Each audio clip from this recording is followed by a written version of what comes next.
राधे झूलन पधारो झुक आए बधिया। राधे झूलन पधारो झुक आए बधिया। राधे झूलन पधारो झुक आए बधिया। राधे झूलन पधारो झुक आए बधिया।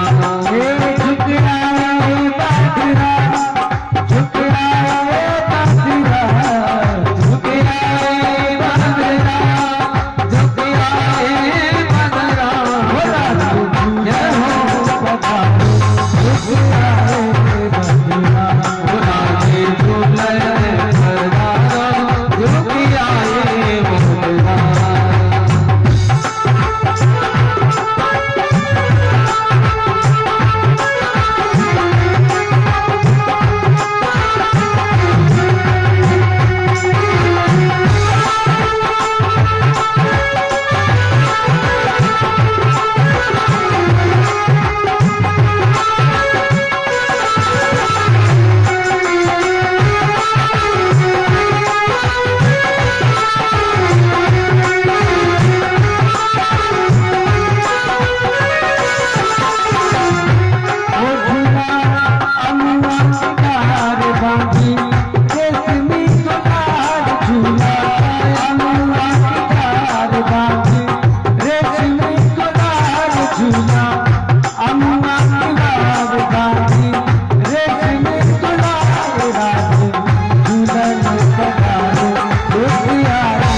वृंदावन में हरि नाम की जय।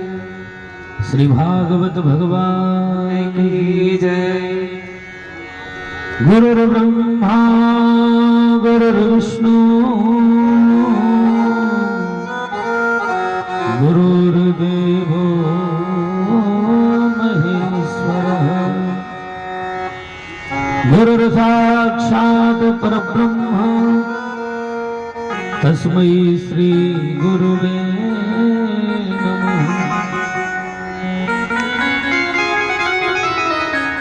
अभी हम और आप कथा श्रवण कर रहे थे चतुर्थ स्कंद की कथा, चौथे स्कंद की कथा।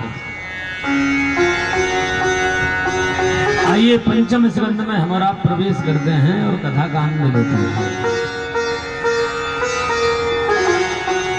और सभी से अनुरोध है बिल्कुल शांति का परिचय देते हुए कथा का आनंद लें। हाँ, अब ये चर्चा है, ये बात थोड़ा कर रही है, नो पूछ रही है 100 को नोट हो 50-50 के 2 करवा लें कि चढ़ाए जाए। लोग बढ़िया मुंह करके बैठो, सामने पीठ फेर करके कहीं को बैठ गए। बोले वृंदावन बिहारी लाल की जय। पंचम स्कंद में प्रवेश करते हैं। सुखदेव भगवान कहते हैं परीक्षित जी महाराज, प्रियव्रतो भागवतः आत्मा रामः कथं मुने गृहे रमत यन्मूल कर्म बंध भावः। आगे चल करके महाराज प्रियव्रत राजा के वंश का वर्णन सुनाने लगे। सुखदेव भगवान कहने लगे परीक्षित जी महाराज, प्रियव्रत राजा बड़े प्रतापी हुए। कैसे प्रतापी हुए? इनका नाम ही था प्रियव्रत। अच्छा, प्रियव्रत का मतलब क्या होता है? प्रियव्रत का मतलब होता है प्रिय माने अच्छा और व्रत माने प्रतिज्ञा। जिसके जीवन में अच्छी प्रतिज्ञा हो उसी का नाम होता है व्रत, प्रियव्रत। अच्छा, एक और बात है, भूखे मरने का नाम व्रत नहीं है कि आज हमारो सोमवार को व्रत, आज हमारो शुक्रवार को व्रत, आज हमारो मंगलवार को व्रत। ये भूखे मरने का नाम व्रत नहीं है। व्रत तो खूब रहे, खूब दिन भर भूखे मरे, लेकिन दिन भर काऊ की चुगली करी, काऊ सो गाली दी, किसी से उल्टा सीधा बोले, भूखे बेशक मरते रहना, ऐसे व्रत करने से कोई फायदा नहीं है। व्रत का मतलब क्या होता है कि आज हमारा व्रत है, एकादशी का व्रत है, आज हम झूठ नहीं बोलेंगे, किसी को गाली नहीं देंगे, किसी को उल्टा सीधा नहीं बोलेंगे, ऐसी आज हम प्रतिज्ञा करते हैं। उसका ही नाम होता है प्रियव्रत। प्रियव्रतो भागवतः। भूखे मरने का नाम व्रत नहीं होता है। एक जगह की बिल्कुल सच्ची घटना है, गांव का नाम तो बताएंगे नहीं, किसी की रिश्तेदारी होगी, कुछ चक्कर पड़ जाएगा। दीपावली से पहले हमारी कथा चल रही थी, तो दीपावली से पहले एक माताओं का व्रत आता है करवा चौथ। यही सबसे खतरनाक व्रत है हमारा। सारे दिन व्रत रहेंगी और न्या को भजू कर दो, तुम्हें पता ना आज मां व्रत है, पता नहीं व्रत कर रही है कि एहसान कर रही है। महाराज तो इस व्रत के सच बता रहा हूं, पंचमी के दिन, दूसरे दिन हमारी कथा चल रही थी। लास्ट दिन कथा का था, करवा चौथ के दूसरे दिन हम कुछ दूर पर ठहरे हुए थे। यहाँ तो अपने बगल में ये अवस्थी जी के घर में ही ठहरे हैं, जैसे जहाँ कथा करते हैं तो एकांत में जाकर के ठहरते हैं। तो कुछ दूरी पर ठहरे थे, लोग बाग हमको गाड़ी लाने के लिए चले गए। तो गाड़ी लेकर के हमको लेने के लिए आए, 2-4 लोग संग में आए। तो जिस घर में हम ठहरे थे उस सामने वाले घर में से एकदम से जैसे हम चलवे को तैयार भये, सो महाराज एकदम से आवाज आई, बचाओ बचाओ बचाओ। तो कुछ लोग संग में गए थे, उन्होंने हमसे कही, हमने कही भैया कहा हो गया, देखो तो सही, कोई करंट ने पकड़ लिया या कुछ गड़बड़ होगी, देखो चलो बचाओ। तो 2-3 लोग संग में थे, बेबी उनको देखने के लिए गए, उनके पीछे हम भी चले गए। तो कमरा के भीतर हमने जाके कहा, देखो भैया श्रीमान जी तो नीचे डरे और श्रीमती जी छाती पे चढ़ी चढ़ी घुसा दे रही है। मैं चिल्ला रहे बचाओ बचाओ बचाओ, मैं तुम तो मर जाओ। अब मनी मन में सोचो कि कल जीव रही होगी करवा चौथ को व्रत, और कल जिन्हें आरती उतारी होगी दिया, सो आज आरती उतार रही है भूषण। ऐसे व्रत करने से कोई फायदा नहीं है। लेकिन हमारे प्रियव्रत महाराज बड़े प्रतापी राजा हुए। प्रियव्रतो भागवतः आत्मा राम कथम मुने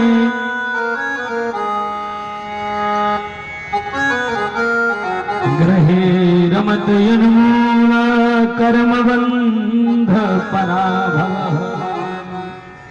ऐसे महाराज प्रियव्रत राजा हुए। प्रियव्रत के जीवन में एक बहुत बड़ी अच्छी प्रतिज्ञा थी, इसलिए मैं कह रहा हूं। ऐसे प्रतापी राजा हुए। प्रियव्रत महाराज ने अपने जीवन में एक प्रश्न किया, उस प्रश्न का कोई उत्तर नहीं दे पाया। एक दिन नारद बाबा ने आकर के उत्तर दिया। इन्होंने क्या प्रश्न किया था? बहुत बढ़िया सुंदर प्रश्न है। इन्होंने प्रश्न किया था कि एक मिट्टी के मटका में 9 छेद करे जाएं और मिट्टी के मटका को पानी से भरो जाए तो भर जाएगा का? बड़े बड़े विद्वान आए, लेकिन प्रियव्रत महाराज के इस प्रश्न का कोई उत्तर नहीं दे पाया।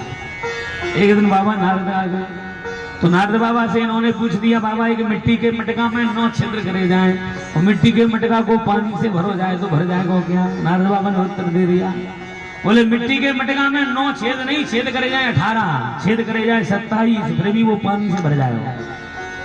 बोले महाराज कैसे भर जाएगा? नारद बाबा बोले वह छेद वाले मटका को हम पानी में डुबा ही रहेंगे। और छेद वाले मटका को हम पानी में डुबा ही रहेंगे, बाहर निकालेंगे तभी तो खाली होगा, और डुबा ही रहेंगे तो भरा रहे। ये दृष्टांत है प्यारे। सिद्धांत क्या है? ये मिट्टी का मटका 9 छेद वाला है हमारा और आपका मानव का शरीर।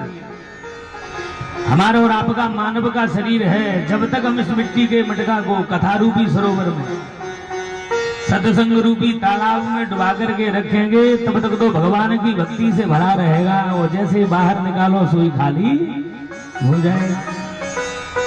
क्यों? क्योंकि संत कहते हैं कि 4 ठोर सब नरन को भैया कछु वैराग्य चढ़ंत, गर्भ माह सबके निकट कथा सुनत रतियन।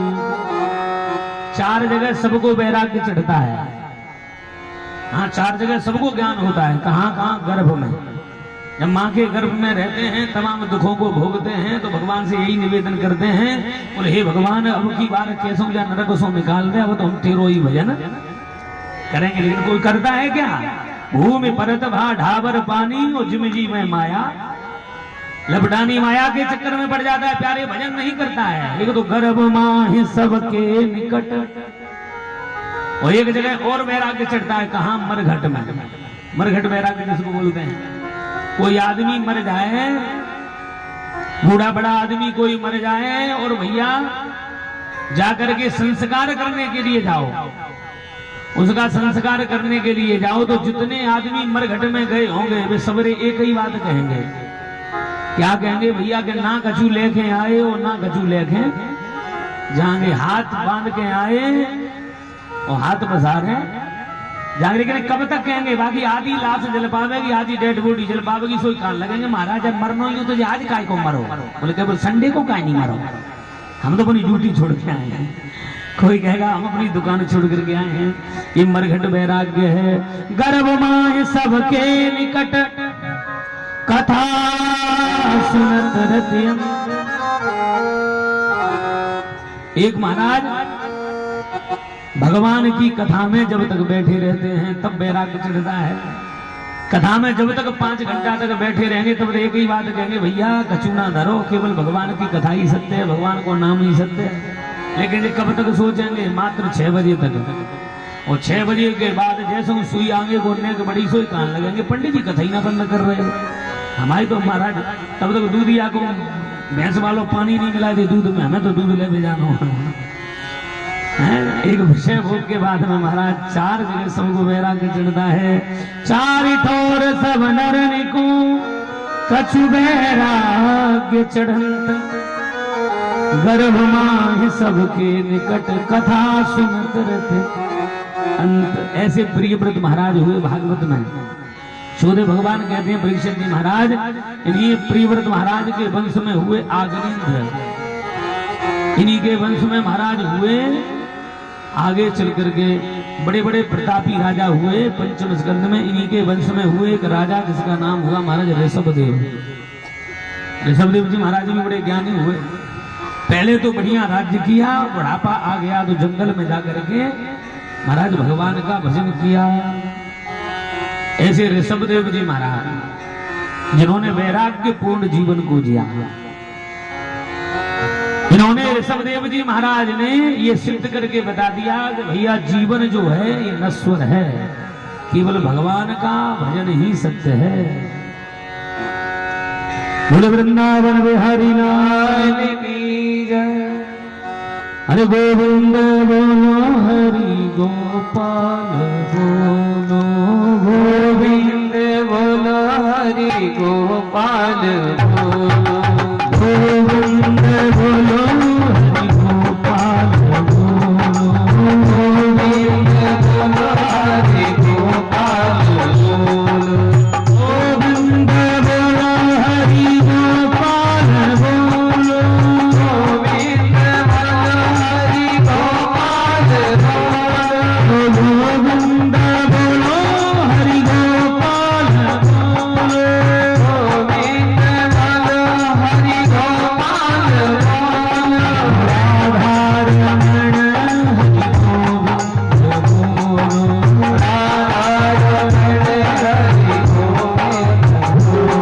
राधा रमण हरि गोविंद बोलो, राधा रमण हरि गोविंद बोलो, गोविंद बोलो हरि गोपाल बोलो, गोविंद बोलो हरि गोपाल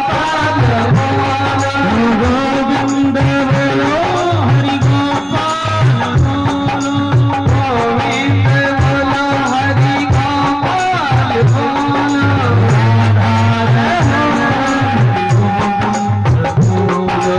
राधा रमण हरि गोविंद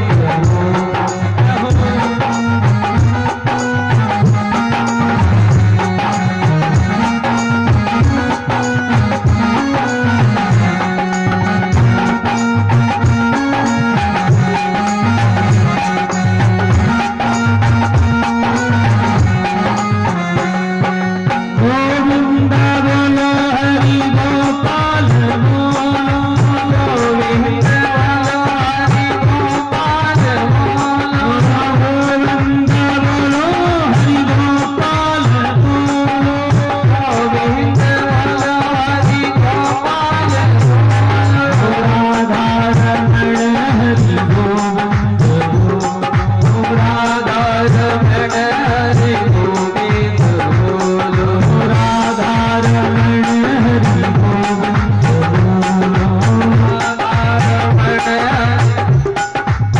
बोलो, गोविंद बोलो हरि गोपाल बोलो, गोविंद बोलो हरि गोपाल बोलो, गोविंद बोलो हरि गोपाल बोलो, गोविंद बोलो हरि गोपाल बोलो, गोविंद बोलो हरि गोपाल बोलो, गोविंद बोलो हरि गोपाल बोलो, गोविंद बोलो हरि गोपाल बोलो, गोविंद बोलो हरि गोपाल बोलो, गोविंद बोलो हरि गोपाल बोलो, गोविंद बोलो हरि गोपाल बोलो, हरि गोपाल बोलो, गोपाल बोलो, गोपाल बोलो। बोले गोविंद भगवान की जय। कृष्ण कन्हैया लाल की। सूर्य भगवान कहने लगे परीक्षित जी महाराज इन्हीं के वंश में आगे चल करके एक राजा हुए जिनका नाम हुआ महाराज ऋषभदेव जी महाराज। और ऋषभदेव जी महाराज इतने बड़े प्रतापी राजा हुए कि जंगल में गए, जंगल में जाकर के इन्होंने भजन किया। जैसे ही महाराज भगवान का भजन किया और भगवान का प्रताप जैसे ही बढ़ा भजन का, तो दुनिया के लोगों की भीड़ इकट्ठी होने लगी। सभी लोग इनके पास में इकट्ठे होकर के जाने लगे। कोई कहे महाराज हमारे लड़का बेटा है जाए, कोई कहे लड़का की नौकरी लग जाए, कोई कुछ कहे कोई कुछ कहे। ऋषभदेव जी महाराज सोच रहे हैं कि मैं दुनिया वालों के चक्कर में कहीं पड़ गया। बोले कहीं मैं दुनिया वालों के चक्कर में पड़ गया तो फिर मैं भगवान का भजन नहीं कर पाऊंगा। ऋषभदेव जी महाराज सोच रहे हैं कहीं मैंने चमत्कार दिखाना शुरू कर दिया तो चमत्कार के चक्कर में भगवान का भजन नहीं कर पाऊंगा। और सत्य बात है भैया, कोई संत बन करके भगवान का भजन करने लग जाए और मैंने चमत्कार दिखाना शुरू करो तो समझ लो गड्ढा में गए। संत का चमत्कार दिखाने से नहीं दिखता है, संत का चमत्कार तो महाराज स्वयं में होता है। ऋषभदेव जी महाराज सोच रहे हैं कि दुनिया वालों से पीछा कैसे छूटेगा, कहीं ऐसा न हो कि आए थे हरे भजन को ओटन लगे कपास। तो महाराज इन्होंने अवधूत वृत्ति अपना ली। अवधूत वृत्ति कैसी, एक जगह पर ही पड़े रहते थे, विष्ठा करते रहते थे, मूत्र करते रहते थे, मंकी भिन भिनाने लगी। दुनिया के लोग इनके पास आए तो सही कह राम राम राम, बाबा तो भजनानंदी है, चमत्कारी है, लेकिन बड़ी गंदगी से रहता है। तो 50% आदमियों का आना जाना कम हुआ, धीरे धीरे महाराज 100% आदमियों का आना जाना कम हो गया। ऋषभदेव जी कहने लगे कि धन्य हो जा वृत्ति को, अवधूत वृत्ति हमने अपना ली, कम से कम दुनिया वालों से पीछा तो छूट गया। फिर तो एक जगह ही पड़े रह गए। इन्होंने आगे चल करके अजगर वृत्ति अपना ली। अजगर वृत्ति किसको कहते हैं? बोले अजगर करे न चाकरी, पंछी करे न काम, दास मलूका कह गए सबके दाता राम। ये किसने बोला था? दोहा किसने लिखा है? एक झांसी में एक अधिकारी जी रहते थे, बहुत उच्च लेवल की नौकरी करते थे, वो भगवान को नहीं मानते थे। एक दिन टिफिन हाथ में लेकर के, पूरी सब्जी हाथ में लेकर के, और भगवान का वो अपनी ड्यूटी करने के लिए जा रहे थे। रास्ते में कथा चल रही थी, रास्ते में कथा चल रही थी तो पंडित जी कथा में एक ही बात कह रहे थे कि सबके दाता राम, वो सबको खिलाने पिलाने वाला भगवान है। ये अधिकारी जी पंडित जी के पास गए शाम को, पंडित जी से बोले पंडित जी काय को दुनिया वाले में उल्लू बनाए रहे? काय बोले तुम कह रहे हो सबके दाता राम। पंडित जी बोले सही तो बोल रहे हैं, सबके दाता राम ही होते हैं, भगवान ही सबको खिलाने पिलाने वाले होते हैं। बोले महाराज बिल्कुल गलत बोल रहे हो, ये कर्म पर विश्वास करते थे। बोले हम कर्म नहीं करेंगे तो भगवान खिलाने के लिए थोड़े आ जाएगा, कर्म तो करना पड़ेगा। पंडित जी महाराज ने समझाया देखो भैया कर्म तो करना पड़ेगा, लेकिन कर्मण्य बाधिकारस्ते मां फले सुखदा चला। बढ़िया श्लोक के द्वारा समझाया, लेकिन अधिकारी जी की बात समझ में नहीं आई। बोले अंतोगत्वा निर्णय ये हुआ। अधिकारी जी ने कहा बोले पंडित जी आज हम तुम्हारे भगवान की परीक्षा लेंगे। बोले कैसे परीक्षा लेंगे? बोले हमारे हाथ में जो टिफिन है उसमें खीर पूरी सब्जी बनी बनाई तैयार घड़ी है, अगर तुम्हारे भगवान ने आज हमको ये भोजन खिला दिया तो हम मान जाएंगे कि तुम सच्चे, तुम्हारी कथा सच्ची, तुम्हारा भगवान सच्चा, अन्यथा महाराज सब कुछ झूठा। अधिकारी जी ने पंडित जी से ऐसी बात कही और पंडित भगवान की परीक्षा लेने के लिए अधिकारी जी गांव से बाहर निकल गए। आज ड्यूटी करने के लिए नहीं गए, दिन में ही जाकर के शाम को पहुंचे महाराज और एक पेड़ पर जाकर के चढ़ गए। पेड़ पर जाकर के चढ़े, पेड़ की डाली से टिफिन को लटका लिया, मन में संकल्प ले लिया कि आज भगवान खिलाएगा तो ही खाएंगे खाना, अन्यथा भूखे रह जाएंगे। आज भगवान की परीक्षा लेने के लिए जैसे पेड़ पर चढ़े, भैया रात के 11 बज गए, भगवान काहे को आ गए? हवाई इतना भजन तो है ना। एक ब्राह्मण की महाराज बात भी दांव पर लगी थी।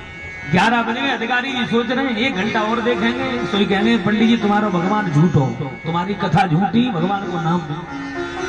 अब भैया 11:30 बज गए, भगवान तो आयो नहीं, चारों चोर आ गए चोरी कर गए। और जहाँ पेड़ पे अधिकारी जी बैठे, वही पेड़ के नीचे बैठ करके चोरी के माल को बंटवारों करने लगे। चोरी के माल को बंटवारो है वो, तो एक चोर बोलो भैया वो तो भूख लगी है बड़ी भारी जोर से, सारा दिन है वो भूखे पेट, बढ़िया दाल रोटी सब्जी मिल जाती चकाचक तो आनंद आ जाता। दूसरा बोलो पागल है, अरे झूठ माट को खाना खा रहा है, झूठ माट का भोजन खा रहा है तो बढ़िया खीर पूरी सब्जी खा। हाँ बोले ये भी सही बात है। तीसरे ने अपनी नजर घुमाई, तीसरे ने नजर घुमाई, सो मारा टिफिन पर नजर पहुंची, टिफिन लटका था पेड़ पर। चौथा गया टिफिन को उतार कर के लाया, जैसे टिफिन को खोला तो उसमें तो खीर पूरी सब्जी तैयार। तारो चोर कहवे लगे देखो भैया भगवान की कृपा, हमने भगवान पे खीर पूरी सब्जी मांगी, भगवान ने हमें खीर पूरी सब्जी दे दी, चलो चारों भैया बैठ के खाएंगे। जैसे ही खाने के लिए तैयार भाई एक चोर बोलो भैया जामे तो खाने मत खाओ, बोले कहे बोले जामे सत्या जहरो मिलो हो, बोले टिफिन है तो टिफिन को लाइबे बारो होगो और जामे जहर मिलो होगो, अगर हमने खाए लो जो खानो तो हम चारों मर जाएंगे, हमारे पूरे माले बटोर करके भाई ले जा। बोले भैया बात तो सही है, टिफिन है तो टिफिन को लाने वाला भी होगा। चारों ने नजर घुमाई, महाराज तो ऊपर अधिकारी जी बैठे, एक चोर ने कहा अधिकारी जी तुम्हारो टिफिन है? बोले हमारो टिफिन है। अधिकारी जी ने कह दिया हमारा है, झूठ काय को बोले। चारों चोर बोले अधिकारी जी से, बोले अधिकारी जी नीचे उतर करके आइए। अधिकारी जी बोले देखो हम नीचे नहीं उतरेंगे। एक चोर बोलो जैसे नहीं उतरे को बाने करिए अपनी बंदूक ऊपर को आई, एक बोली के मारो जान गोली, अब उतरे को नीचे। अधिकारी जी डर के मारे बोले पड़े, बोले गोली मत मारिए हम नीचे उतर आएंगे। बोले गोली मत मारो हम तो नीचे उतर आएंगे। उतर नहीं। चारों चोर ने जैसे ही बंदूक की धमकी दी तो अधिकारी जी नीचे उतर करके आए। चारों चोर बोले तुम्हारो ही टिफिन है भैया? बोले है तो हमारो ही टिफिन। बोले तो ऐसा कर जामे जहर तो ना मिलो? अधिकारी जी बोले ना मिलो। बोले ऐसे नहीं मानेंगे। चारों चोर बोले तो कैसे मानेंगे? बोले पहले जामे तो 2 पूड़ी खा। अधिकारी जी का संकल्प था, बोले आज हम नहीं खाएंगे। अधिकारी जी बोले देखो भैया जहर तो ना मिलो लेकिन हम जामे थे पूड़ी नहीं खाएंगे। चारों चोर बोले जरूर ही जहर मिलो, नहीं तो खाए ले तो। बोले खा। बोले हम नहीं खाएंगे। चारों चोर बोले ऐसे नहीं खाएगा। बोले क्या करें? सबने अपने अपने डंडा निकाले और अधिकारी जी की ठुकाई शुरू करी। बोले खा। बोले हम नहीं खाएंगे, आज भगवान खिलाएगा तो ही खाएंगे। चारों चोरों ने अधिकारी जी की इतनी पिटाई करी कि पीठ सूझ गई। उनने सोची अब तो खाए भी नहीं भलाई नहीं, मार डालेंगे जी तो भूखी है चारों। भूखा आदमी वैसे ही खतरनाक होता है, सिंह के समान होता है। बोले मार डालेंगे चारों जे, क्या करें? सो अधिकारी जी ने बामे तो 2 पूरी जल्दी में खाए लेंगे। ले भैया मैंने खाए लेंगे ना, जहर ना मिलो अब तुम खाए लो। बोले ठीक है। चारों चोरों ने कि अब हम खाए लेंगे, अब हमने पहचान लिया हमारा इसमें जहर नहीं मिला है। लेकिन अधिकारी जी बोले हम जा तो सकते हैं घर को? बोले जा सकते हो। पूरी खा करके अधिकारी जी ने दौड़ लगाई। कहाँ? रात के 12 बजे। कहाँ? जहाँ पर पंडित जी का घर था। पंडित जी ने किवाड़ खोले, अधिकारी जी गए पसीना में लथपथ, भागते भागते। पंडित जी बोले अधिकारी जी ले आए परीक्षा भगवान की? बोले ले आए। अधिकारी जी पंडित जी बोले अधिकारी जी हमारो भगवान खिलाता है? अधिकारी जी बोले पंडित जी तुम्हारो भगवान खिलाता तो है लेकिन पीट पीट करके खिलाता है। हमको विश्वास हो गया।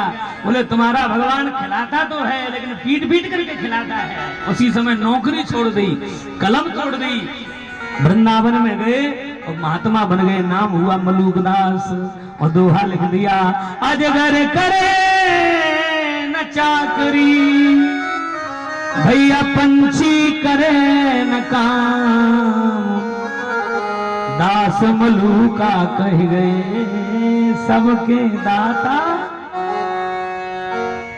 ऐसे हमारे ऋषभदेव जी महाराज ने भागवत में अगरबत्ती अपना करके महाराज भगवान के धाम को गए। सुखदेव भगवान कहते हैं परीक्षित जी महाराज इन्हीं के वंश में एक प्रतापी राजा हुए जिनका नाम हुआ भरत। एक बात बता दूं, अपने यहाँ 3 भरत हुए हैं। एक दुष्यंत शकुंतला नंदन भरत, एक राम जी के छोटे भाई भरत और एक ये भागवत जी के भरत। भरतस्तु महाभागवतो भगवत परिपालनाय। और ये भरत जी महाराज ने भी बढ़िया सुंदर राज्य किया। अंतोगत्वा इन्होंने भगवान का भजन किया। सब जानते हैं इस कथा को।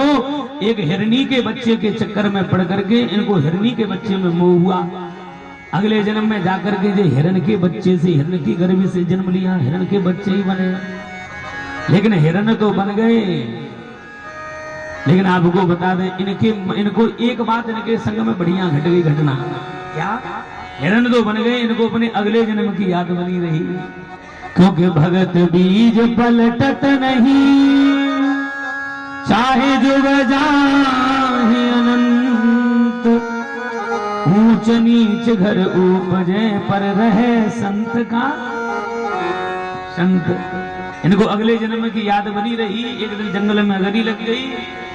महाराज तीसरे जन्म में जाकर के। क्या बात है, भगवान ने मौका दे दिया, एक आंग्रस गोत्री ब्राह्मण के घर में जन्म। आपको बता दें, ये हमारा जो मानव तन है, ये कोई हमारी तपस्या का प्रभाव नहीं है, ये तो ठाकुर जी कृपा करते हैं, तब मानव तन देते हैं। कबहू की करे करुणा नर देही, भैया देत ईस बिनु हेतु, स्नेही साधन धाम मोक्ष कर द्वारा, उपाय न जहीं पर लोक समारा। महाराज इसको संभारना क्यों मिला है? क्योंकि भगवत प्राप्ति के मानव तन मिला है। तीसरे जन्म में भी इनको अपने 2 जन्मों की याद रही, और ठाकुर जी को बहुत बहुत धन्यवाद दे रहे थे। बोले गोविंद तेरा बड़ा धन्यवाद है कि कम से कम हमने तुमने हमको तीसरे जन्म में मानव बना दिया। इन्होंने जन्म लेते ही मन में सोच लिया कि अब तो केवल केवल केवल भगवान का भजन ही करेंगे। इनके पिताजी ने देखा कि बालक तो बड़ा कोई विद्वान जान पड़ता है, इनका नाम भरत रख दिया। इनके कान में महाराज गायत्री मंत्र सुना दिया और कहा कि बेटा इस गायत्री मंत्र को याद करके सुनाओ, कि बालकों को डांटिए नहीं। बोले वृंदावन बिहारी लाल की जय।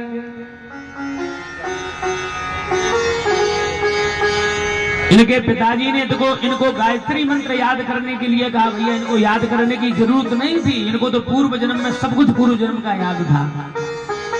लेकिन भरत जी सोच रहे हैं कि आज गायत्री मंत्र याद करना पड़ेगा, कल सत्यनारायण भगवान की कथा याद करना पड़ेगी, फिर अनुष्ठान करना सीखना पड़ेगा, फिर भागवत की कथा सीखना पड़ेगी। जय में पड़े रहे चक्कर से तो निकल के महाराज आए, फिर फंस जाएंगे। महाराज 3 दिन आए गए, आदो गायत्री मंत्र याद करके नहीं सुनाओ। पिताजी बोले हम तो समझ रहे थे कि कोई विद्वान निकलेगा, ये तो बड़ा मूर्ख है, ये बड़ा जड़ है। इनके नाम के आगे डिग्री लग गई, इनका नाम पड़ गया जड़ भरत। जड़ भरत नाम पड़ गया। खूब हट्टे कट्टे मोटे ताजे रहे।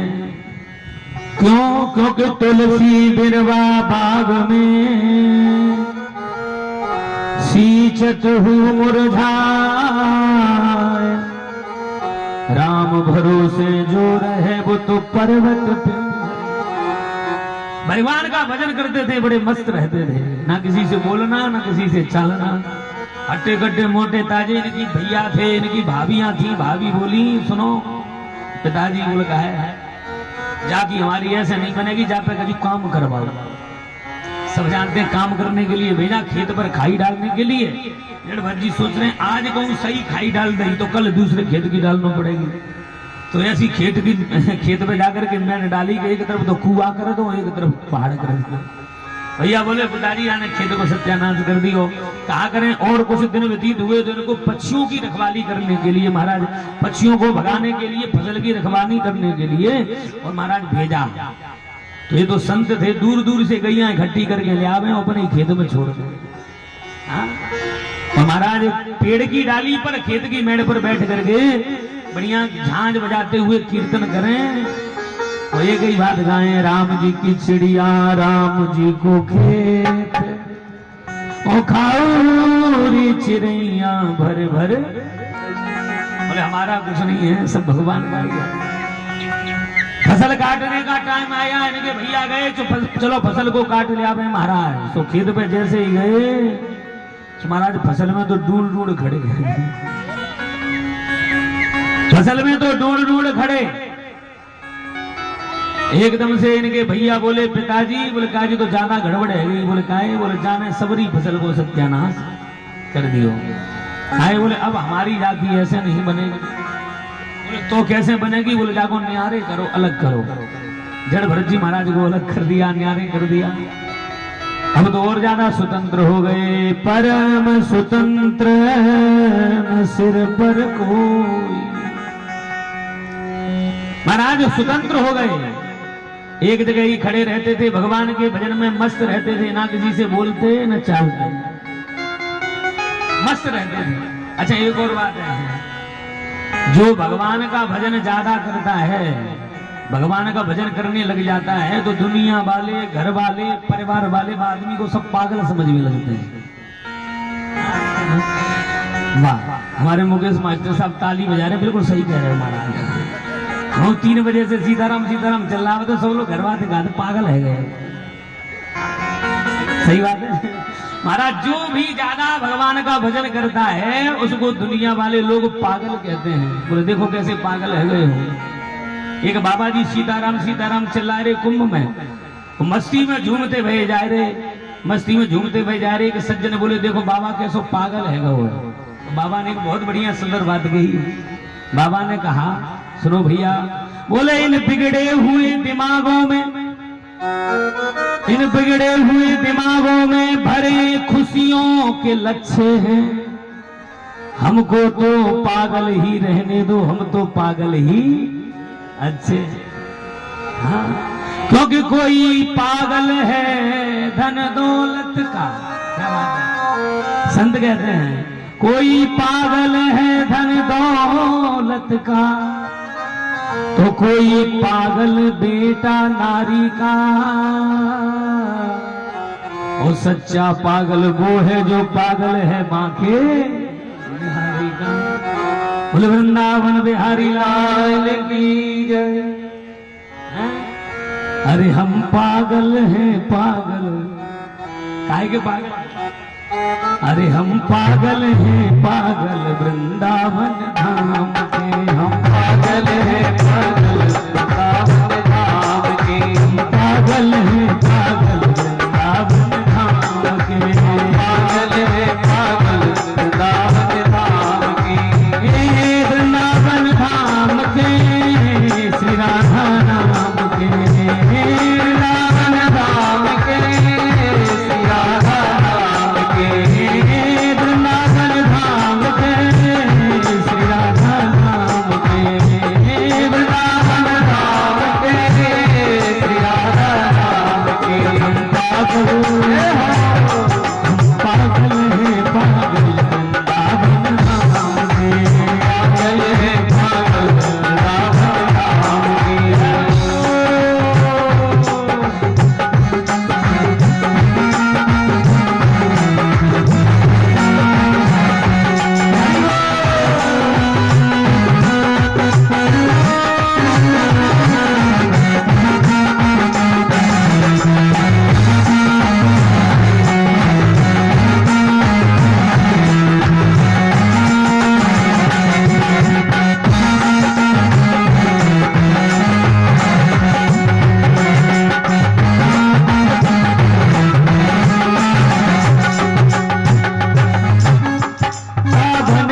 मस्त फुहारे ठंडी चले फुहारे।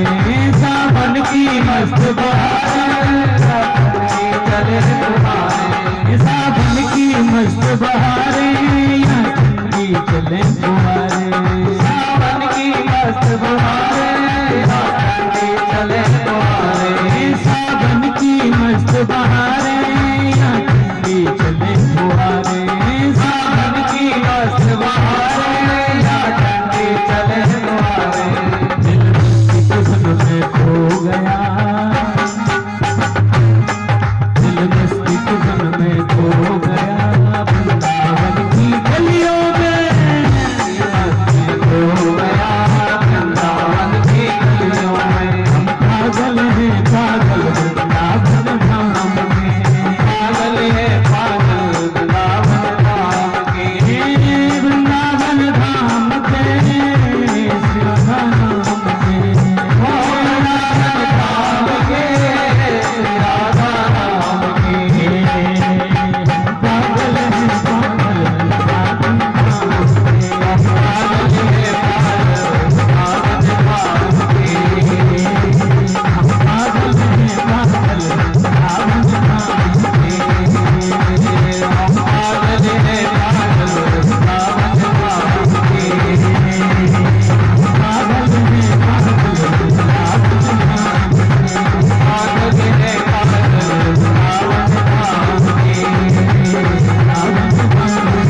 वृंदावन धाम की जय। आगे चल करके हमारे जड़ भरत जी महाराज बड़े संत बने। रघुगण राजा को इन्होंने बढ़िया बहुत ज्ञान दिया। देखो भागवत जी में जो जड़ भरत जी की कथा है बड़ी ज्ञान की चर्चा है। और लेकिन अब ज्यादा कुछ कथाओं का विस्तार भी नहीं दे पा रहे हैं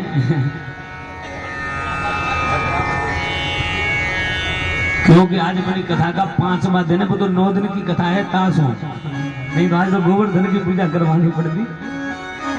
लेकिन कुछ कथाओं को स्पर्श करके भी आगे निकलना होगा। बहुत बड़ी सुंदर सुंदर चर्चा है भागवत जी में। आगे चल करके इन्होंने रघुगण राजा को ज्ञान दिया और महाराज ज्ञान दे करके भद्रकाली मैया से इनकी रक्षा भई और अंत में भगवान का भजन करके भगवान के धाम को गए।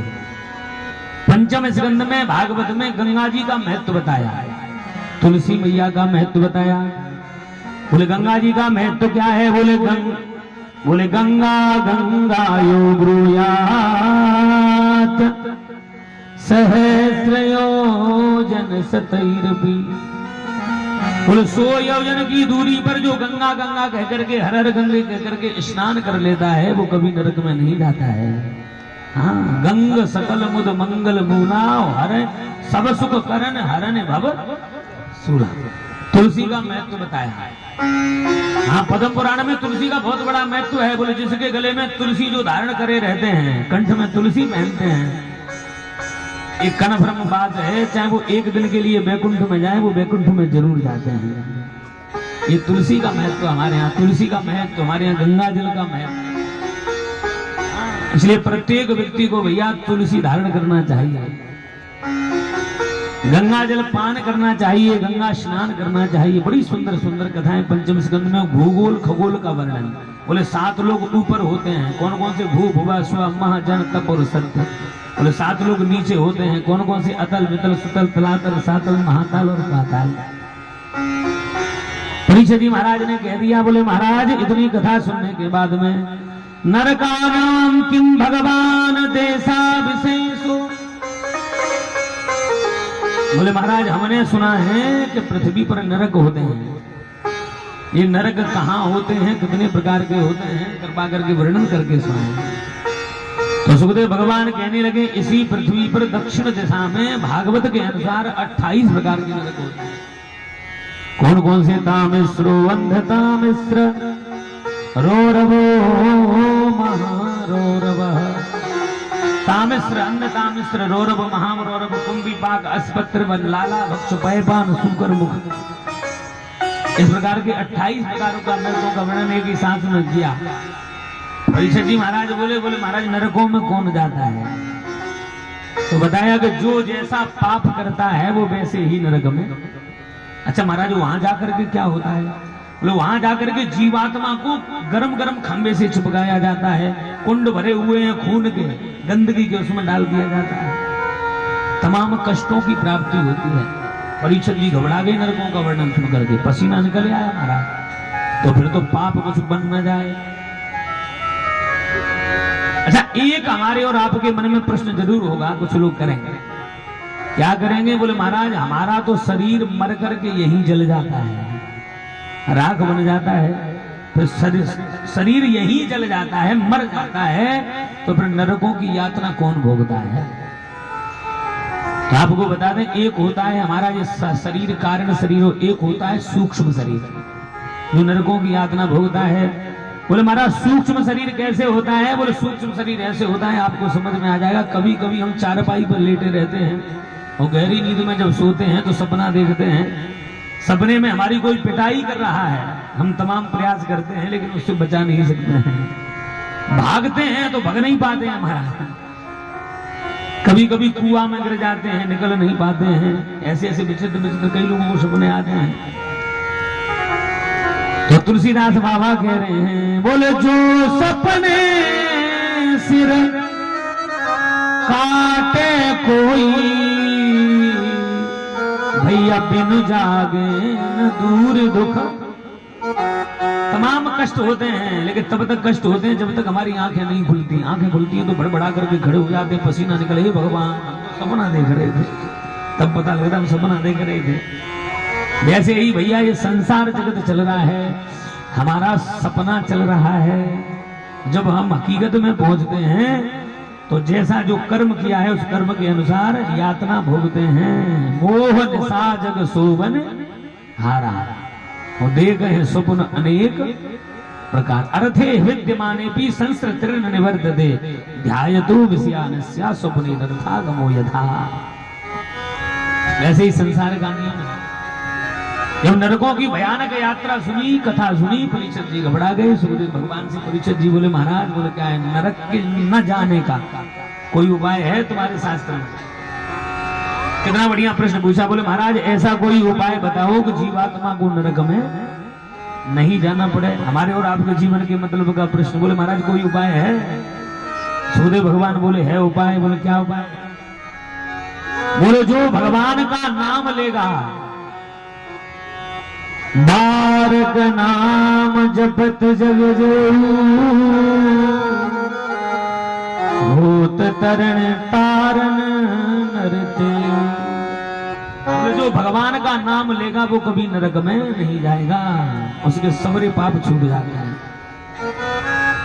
अच्छा भैया, भगवान के नाम से पाप छूट जाते हैं, लेकिन फिर छूटते क्यों नहीं है? ये तो कुंजर सोचवत परीक्षित जी बोले महाराज, बोले तो हाथी के स्नान की तरह हुआ। जैसे शरीर का हाथी जाता है जल में, स्नान करता है, नहाता है और सरोवर के बाहर निकलता है, फिर अपनी धूल अपने सूंड से डाल लेता है। इन तो कुंजर सोचवत हमारे पाप छूटते क्यों? सही बात है, भगवान के एक नाम में इतनी ताकत है कि हम जिंदगी भर जो पाप करे होंगे महाराज वो सबरे छूट जाते। छूटते क्यों नहीं है? छूटते इसलिए नहीं, इसका एक कारण है। जैसे हम दिन भर पाप करें, दिन भर पाप करे और रात्रि में जाकर के शाम को भगवान का नाम ले लिया, तो ये सत्य बात है कि सबरे पाप छूट गए। लेकिन कब तक छूटे रहे? हम सवेरे ही जगे और सवेरे जगत ध्यान फिर लग गए पाप कर्म करने, तो तब तक छूटे रहे। और जैसे ही पाप दोबारा से करे तो पहले के पाप हरे भरे है गए और आगे के और सम्मिलित हो जाते हैं, इसलिए पाप नहीं छूटते। पाप कब छूटते हैं? हमको वैकुंठ भगवान के नाम से कब मिलेगा? तो सुखदेव भगवान भागवत में कह रहे हैं कि चिद केवल या भक्त्या वासुदेव परायणा, अघम भुनवंति काष्णेन निहारामिव भास्कर। बोले पाप कब छूट जाते हैं? बोले जिंदगी भर भले ही हमने पाप किए हों, केवल मर रहे हो, मरते टाइम पे भगवान को नाम ले लो और नाम लेकर के मर जाओगे तो सीधे बैकुंठ को जाओगे। अब कभी बूढ़ी बूढ़ी अम्मा सोच रही होंगी तो काय को फिर अब राम राम चिल्लावे, मरेंगे तो ही ले लेंगे। अब ऐसे खाम काय को परेशान हो, जब मरेंगे तो ही राम राम ले लेंगे। भैया जन्म जन्म मुनि जतन कराही, अंतराम मुख आवतना। महाराज जन्म जन्म तक भगवान का हम और आप नाम लेते लेते मर जाते हो, लेकिन भैया फिर भी भगवान का नाम अंत समय पर नहीं आता है। अभ्यासेन तो कौनते वैराग्येण च धीमता, भगवत गीता कहती है। अगर हमारा पूरे जीवन भर का राम नाम लेने का अभ्यास होगा तो ही भैया राम को नाम आवेगो। नहीं मरते टाइम पे कंठे घुरघुराए थे कहेंगे राम और निकलेगो आम। जिंदगी भर जो काम करे होंगे मरते टाइम पे उनकी याद आवेगी। एक अपने भिंड डिस्ट्रिक्ट की बिल्कुल सच्ची घटना है, गाँव है हमारा। एक जमींदार साहब थे, उन्होंने केवल जमीन थी बहुत, जमींदार साहब थे, तो उन्होंने महाराज जमीन के अपने पैसे के नशा में कुछ नहीं किया अपनी जिंदगी में। जिंदगी में महाराज उन्होंने कुछ नहीं किया, बस केवल पत्ता खेले, ताश खेली और गजू नहीं करो। अब मर रहे, उनका बढ़ापा है, दुनिया मरती है, उनका बढ़ापा है, मरे हुए को भय तैयार। तो उनके रिश्तेदार इकट्ठे हवे लग गए, तो उनके समधी साहब आए। समधी साहब ने कही राम राम। अब मैंने राम राम कही तो निकले। समधी साहब ने कही राम राम। बोले हाओ। समधी साहब बोले पहचान ले? बोले पहचान ले। को है? हम बोले तुम चिड़ी के बाद से। हाँ बताओ, जिंदगी भर पत्ता खेले महाराज तो वही ताश के पत्ता दिख रहे हैं। तो जिंदगी भर जैसा काम किया होगा भैया अंत समय पर वैसा ही आएगा। जन्म जन्म मुनि जतन कराई, जन्म जन्म मुनि जतन कराई, जन्म जन्म मुनि जतन कराई, जन्म जन्म मुनि जतन कराई, अंतराम मुख आवत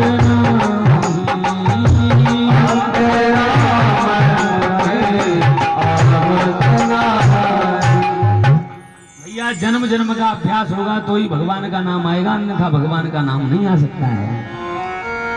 परीक्षित जी महाराज बोले महाराज भगवान के नाम से आज तक काऊ का उद्धार भयो? बोले बहुत सारे लोगों का हुआ। एक आध उदाहरण बताओ। तो भागवत में एक उदाहरण बताया, कान कुबजे दुजा कश्चिद दासी पतिर अजामिलः, नामना नष्ट सदाचारो दास्याः संसर्ग दूषिता। एक बढ़िया कथा बताई भागवत में, आप लोगों ने सुनी होगी। बोले एक कन्नौज देश में अजामिल नाम का ब्राह्मण रहता था। ये बड़ा सदाचारी था पहले, लेकिन दास्या संसर्ग दूषिता, दासी का संग करने के कारण ये दूषित हो गया, दुराचारी हो गया। अजामिल नाम का ब्राह्मण रहता था, बड़ा दुराचारी होगा। एक दिन क्या हुआ, भगवान की कृपा होने का इसके पास टाइम आया। देखो भैया, सब पर भगवान की कृपा होती है। भगवान एक बार सबको मौका देता है जिंदगी में भगवान का भजन करने का। तो इसलिए किसी के गांव में क्या 10-20 महात्मा लोग आ गए, संत लोग आ गए, महात्मा लोग आ गए, संत लोग आ गए महाराज। तो महात्माओं ने अब इसके गांव में आए सो अंधेरा हो गया। जैसे गांव में अंधेरा हो गया तो गांव के बाहर कुछ लड़का घूम रहे थे। लड़का घूम रहे थे तो महात्माओं ने पूछा, भैया तुम्हारे गांव में कोई भगत जी हैं जो हमारे संत महात्मा को भोजन करवा सके? आप जानते हो भैया, गांव गांव लड़का मजाकी होते हैं। उन गांव के लड़काओं ने मजाक कर दिया। बोले बाबा जी हमारे गांव में तो अजामिल नाम के भगत जी बढ़िया हैं, जो तुमको भोजन भी अच्छा करवाएंगे और दक्षिणा भी बढ़िया देंगे। वैसे परिहास कर दिया, उनके साथ में मजाक कर दिया।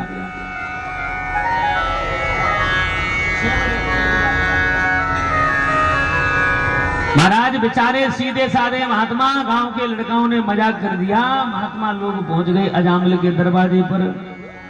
अजामिल घर पर था नहीं, रात हो गई, शाम हो गई। अजामिल की पत्नी घर पर थी वैश्या। महात्माओं ने दरवाजा खटखटा दिया। महात्माओं ने दरवाजा खटखटा दिया। अजामिल की पत्नी बाहर निकल कर आई, महाराज सीताराम सीताराम। बाबा जी बोले अजामिल भगत जी का घर यही है क्या? अजामिल की पत्नी बोली, महाराज आप गलत जगह पे आ गए। अजामिल का घर तो यही है, लेकिन मेरे पतिदेव कोई भगत नहीं है, वो तो नंबर 1 के चोर हैं, डाकू हैं। महात्मा को बड़ा पश्चाताप हुआ कि भले ही धोखे से सही, लेकिन दुष्ट के दरवाजे पर आ गए हैं। संत का स्वभाव क्या होता है कि सठ सुधरहि सत्संगति पाई, भैया पारस पर सुख धातु सुहाई। बोले संत का काम होता है दुष्ट व्यक्ति को सुधारना। एकदम से अजामिल की पत्नी से बोले, देवी जी बोले कहा है आप हमको भोजन करवाओगी? अजामिल की पत्नी बोली, ना महाराज मैं नहीं करवा सकती। बोले क्यों नहीं करवा सकती? बोले अभी मैं भोजन करवाने की स्थिति में नहीं हूँ, अशुद्ध अवस्था में हूँ। अच्छा बेटिया भोजन नहीं करवा सकती है तो अपने हाथ से भोजन आटा दाल सामान तो दे देगी। हम तो संत महात्मा है, अपने हाथों से भंडारा बनाएंगे पाएंगे। अरे बोले महाराज तो आटे की कोई कमी थोड़ी है, आटे के घाटे थोड़े ही, ले जाओ। अजामिल की पत्नी ने महात्माओं को आटा दाल सामान दे दिया, पूरा तेल घी मसाले सब दे दिए। अब महात्मा लोग सामने बगीचा में जाकर के महाराज भजन करने लगे और रसोईया भंडारा बना रहा था और एक साइड में कीर्तन चल रहा था। अच्छा एक बात बताएं आपको, हमारे घरों में इतना भोजन में स्वाद नहीं आता है। चार माताएं खूब बढ़िया भोजन बनावे, लेकिन कभी संत महात्माओं के आश्रम पर जाकर के भोजन करना, भंडारा पाना, ना तो सब्जी में मिर्च मसाले होंगे ना नमक होगा ढंग से। महाराज क्या दाल बनती है, क्या पीताम्बरी बनती है महाराज। स्वाद उसमें ऑटोमेटिक ही आ जाता है भैया। हाँ, क्योंकि भगवान का नाम लेते लेते भोजन बनता है, भगवान का भोग लगता है, इसलिए उसमें ऑटोमेटिक स्वाद। और घर में स्वाद काय को आवेगा? शाम को ही समय महाराज अपने गांव में तो फिर भी ठीक है, बड़े बड़े शहरों में देखो किचन के सामने लगी होगी बड़ी बारी एलईडी, और शाम के समय ही महाराज 7 बजे से है जाता है नाटक शुरू को, छोटी बहू को बड़ी बहू को ये रिश्ता क्या कहलाता है? प्रेम से बोलो राधे राधे। अब बताओ, किचन में बहन जी खड़ी खड़ी चप्पल पहन करके और नाटक देखते देखते बनाई रही है रोटी, और बेई रोटी ने अपने पति देव को खिलावेंगी, तो ईमानदारी की बात बताओ, उनके पति नाटक नहीं करेंगे तो रामलीला करेंगे? नाटक नहीं करेंगे तो रामलीला थोड़े ही करेंगे महाराज। नाटक देखते देखते रोटी बनाओगी, अपने पति को खिलाओगी, तो वे नाटक ही करेंगे, रामलीला करने वाले। इसलिए भगवान का नाम लेते लेते भंडारा बनाओ, भगवान का भोग लगाओ, तो उसमें स्वाद ऑटोमेटिक आ जाता है महाराज। महात्माओं का भंडारा बन रहा था, कीर्तन बड़ी भारी जोर से चल रहा था, इतने में अजामिल आ गया। अजामिल ने अपने दरवाजे पर कीर्तन होते हुए देखा तो एकदम से लाला चिल्ला करके अपनी पत्नी को बुलाए, देवी जी इधर आओ। बाकी पत्नी निकल करके आई, बोले चिल्ला काय को रहे हो? अच्छा, एक और बात है भैया, श्रीमान जी चाहे कितने गर्म दल के हों, चाहे कितने गुस्सा वाले हों, लेकिन श्रीमती जी के सामने जाते ही 2 मिनट में गुस्सा ठंडा पड़ी जाता है। प्रेम से गो राधे राधे। एकदम से अजामिल चिल्ला, कहा सही बात है भैया, महाराज दरोगा जी चाहे कितनी भी गुस्सा दिखावे थाने में, थानेदार साहब कितनी भी थानेदारी दिखावे थाने में, लेकिन घर पे आते ही 2 मिनट में गुस्सा ठंडा पड़ जाता है। कैसे गुस्सा ठंडा पड़ जाता है 2 मिनट में? एक थानेदार साहब आए ड्यूटी करके, हाँ, थानेदार साहब आए ड्यूटी करके, तो शाम को आए तो चिल्लाए दरवाजे से, भूख लगी है जल्दी भोजन की थाली लगा। उनकी थानेदार नहीं थी, वे चली गई हाईवे के लिए बाथरूम। तो उनकी माता जी ने देखा कि लड़का ड्यूटी करके आया, दिन भर का थका हुआ है, कागरा सो जाके ने भोजन की थाली परस दे। तो उनकी माता जी ने भोजन की थाली थानेदार साहब लड़का के लिए परस दी। अब बात ना बिन के घर में बनी कड़ी, तो कड़ी थोड़ी सी पतली हो गई थी, तो थानेदार साहब के सामने जैसे ही कड़ी की थाली गई, सुबह नाराज है गई। कौन पे? अपनी माता जी पे चिल्ला चिल्ला के कहने लगे, माता जी तुम बूढ़ी है गई पर तुम्हें कड़ी बनाए वो नहीं आए, कहीं पर पकौड़ा, कहीं पर मट्ठा, कहीं पर बेसन ढड़का दिए मोर जैसे आज तमाम उल्टी सूली कहे जा रहे थे। माता जी तुम बूढ़ी है गई पर तुम्हें कड़ी बनाना नहीं आयो। महाराज उनकी जो घरवाली थी थानेदारनी, उनको नहाई करके बाथरूम में ते निकले वो भयो, और माता जी को कहे वो भयो। माता जी बोली, बेटा नाराज काहे को हेरो है, आज की कड़ी मैंने थोड़ी ही बनाई है। बोले तो बोले आज की कड़ी तो तेरी घरवाली नहीं बनाई है। तो थानेदार साहब देखे, बोले बोले मम्मी देखने में खराब लग रही है, खाने में तो बड़ी सुंदर है, खाने में तो बड़ी स्वादिष्ट है। बोले वृंदावन बिहारी लाल की जय। महाराज कितने भी गर्म दल के क्यों न हो महाराज, सब अजामिल आया एकदम से, महात्मा को कीर्तन करते हुए देखा। कीर्तन करते हुआ तो चिल्ला करके बोला अपनी पत्नी से, देवी जी इधर आओ। बोले क्या? बाहर निकल करके आओ। बोले मेरे दरवाजे पर महात्माओं को किसने रखा है? अजामिल की पत्नी बोली, चिल्ला काय करो, हमने रखा। अच्छा तुमने रखा है तो कोई बात नहीं है। महात्माओं को रात भर नींद नहीं आई, भोजन करके सवेरा जैसे ही हुआ चलने को तैयार भाई, तो अजामिल का फिर दरवाजा खटखटा दिया। अजामिल फिर बाहर निकल करके आओ, महाराज अब का चाहिए? तो वे बाबा जी बोले, अजामिल भगत। बोले कहा है?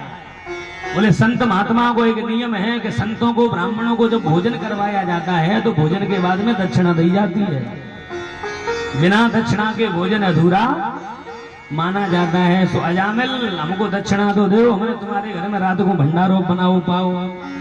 अजामिल बोलो, महाराज बिना दक्षिणे के चले जाओ, हमने तुम्हारी दंड कमंडल ना छुड़ाई थी, हमारी दक्षिणा मांगते हो। अजामिल की पत्नी बोली, अरे तुम्हारा क्या बिगड़ जाएगा, महात्मा लोग तो दक्षिणा मांग रहे होंगे तो दे दो, क्या होगा। महाराज जैसे ही अजामिल की पत्नी ने कहा, बोले दक्षिणा दे दो, महात्मा लोग क्या मांग रहे हैं। अजामिल बोला, महाराज ठीक है, मेरी पत्नी कह रही है, मांग लो, क्या दक्षिणा चाहिए। तो सब जानते हैं, महात्मा बोले कछु दक्षिणा ना चाहिए, जो सबसे छोटो वालों बेटा है हमारे कहते जाको नाम नारायण धर लियो।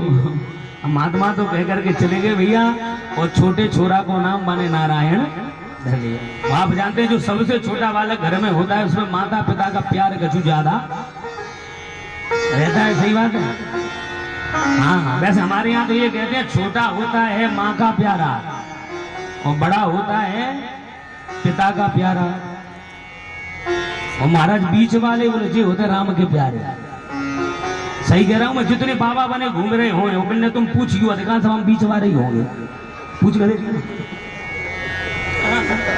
महाराज तो राम के प्यारे होते हैं। एक बार प्यार देखो, राधे राधे।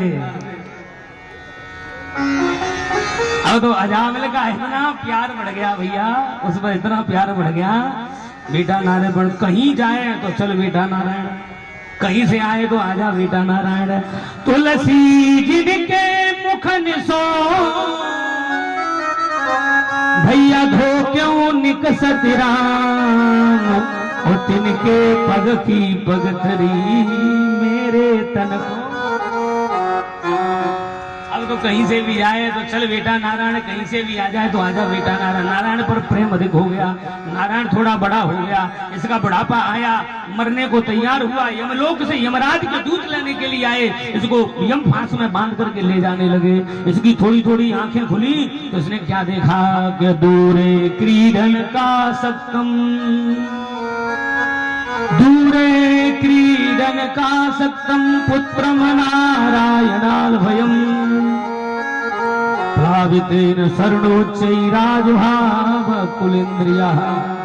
एकदम से आंखें खुली, जोर जोर से चिल्लाया बेटा नारायण बचा, बेटा नारायण बचा, बेटा नारायण बचा। प्लावितेन शरणोच्चै, उच्च स्वर से। जैसे उन भगवान का नाम नारायण निकला तो तुरंत वहां पर हमारे भगवान के पार्षद आ गए, और यमराज के पार्षद बोले हमारे धाम को जाएगा। यमराज के पार्षदों से बोले इसने भगवान का नाम लिया, नारायण बोले जिंदगी भर बात करने वाला तुम्हारे धाम को जाएगा, बेटे का नाम लिया है।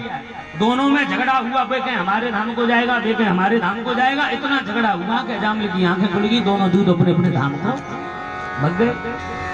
यमराज के दूत पहुंचे यमलोक में, यमराज जी से बोले समारोह अपने दंड कमंडल, हमको नहीं करनी नौकरी, हथियार समारोह। बोले गए, बोले जिंदगी भर पाप करने वाले अजामिल को लेने के लिए गए थे महाराज, वहां पर भगवान के पार्षद आ गए, बोले हमारे धाम को जाएगा। बोले क्या कहा था अजामिल ने? बोले कछु नहीं कही, अपने बेटा में जोर जोर से बुलाओ, बेटा नारायण बचा, बेटा नारायण बचा। यमराज जी बोले धीरे धीरे बोलो, बोले धीरे धीरे बोलो। काहे? बोले जोर जोर से बोलोगे तो पूरा यमलोक खाली हो जाएगा। काहे? बोले जितने भी पापी पड़े हैं और सबने के कान में भगवान को नाम पड़ेगा तो सबके सब बैकुंठ को चले जाएंगे। महाराज कहाँ कहाँ जाएं, कहाँ कहाँ नहीं जाएं, हमको एड्रेस तो बता दो, पता तो बता। तो महाराज यमराज जी कहते हैं अपने दूतों से कहाँ कहाँ जाओ, किसको लेकर के आओ यमलोक में। जिह्वान भक्ति भगवद गुण नाम धेयम चेतश्चन स्मरति तच्चरणारविंदम, कृष्णाय नो नमति अक्षरे कदापि तानान्यध्वमसतो कृत विष्णु कृत्यान्। बोले जिसका जुबा कभी भगवान का नाम नहीं लेती हो, जिसके कान कभी कथा नहीं सुनते हो, चरण कभी तीर्थों में नहीं जाते हो, हाथ कभी दान नहीं करते हो, ऐसे व्यक्ति को तो तुम हमारे यमलोक में लेकर के आओ। और बोले महाराज किसको नहीं लेकर के आवे, कौन वैकुंठ का अधिकारी है? तो बताया सांकेत्यम पारिहास्यम वा स्तोवम हेलनमेव वा वैकुंठ नाम ग्रहणम अशेषा गहरम बरम। बोले कोई संकेत में, हंसी मजाक में, किसी के बहाने से कैसे भी भगवान का नाम ले, वो तो महाराज वैकुंठ का अधिकारी होता है। भाव कुभाव अनख आलसो, और नाम जपत मंगल, और वैकुंठ का अधिकारी होता है। ऐसे व्यक्ति को तो हमारे यमलोक में कदाचित लेकर के नहीं आए महाराज। भैया वार्तालाप मत करो, प्रसाद काम हाथों से करो, मुंह से नहीं। खाग आनंद लेना है तो काने धरी रखो कथा की तरफ, काम भले ही हाथों से करो। बोले वृंदावन बिहारी लाल की जय। इधर महाराज यमराज ने अपने दूतों को समझाया। सुखदेव भगवान कहते हैं परीक्षित जी महाराज अजामिल को ज्ञान हो गया, अजामिल को ज्ञान हुआ महाराज। बोले एक हमने धोखे से भगवान का नाम लिया, तब तो भगवान के पार्षद लेने के लिए आए, अगर हम सचमुच में भगवान का नाम लेते हैं तो हमको भगवान ही लेने के लिए। ईमानदारी की बात बताना, अजामिल के बेटे का नाम था नारायण, तो भगवान के पार्षद लेवे के लाने आए। कहूँ आजकल जैसे नाम होते हैं, बताओ भगवान आते क्या? पता ही ना चले कि कुत्ता को नाम है, एक लड़का को नाम है रॉकी। हमारा कभी कभी चक्कर पड़ जाता है, ऐसे ऐसे नाम मिलेंगे। इसी का नाम है कि हमारे देश में आज भी कथा की जरूरत है। हाँ, आज भी कथा की जरूरत है। कथा भगवान की कोई भी हो, लेकिन कथा से परिवर्तन नहीं हुआ सुन करके तो कथा सुनना ही बेकार है। कथा इसलिए तो होती है भैया, कथाओं से सुनना चाहिए, कैसे कैसे नाम होना चाहिए। पुराने जमाने में कितने बढ़िया बढ़िया नाम। अच्छा, एक और बात है, आजकल के नाम को कोई अर्थ ही ना हो, पता ही ना चले कैसे नाम। अच्छा, छोटे में कोई बिटिया रहती है तो बाको लोग बुलाते हैं गुड़िया, बाको नाम ही पड़ी को गुड़िया। अब सब लोग बुलाते हैं बाको गुड़िया। अब भाई गुड़िया है गई बुढ़िया, तो वो कह रहे कौ गुड़िया, बताओ इसका कोई सेंस है क्या? आई भाई, भगवान के नाम से मिलता जुलता नाम धरो।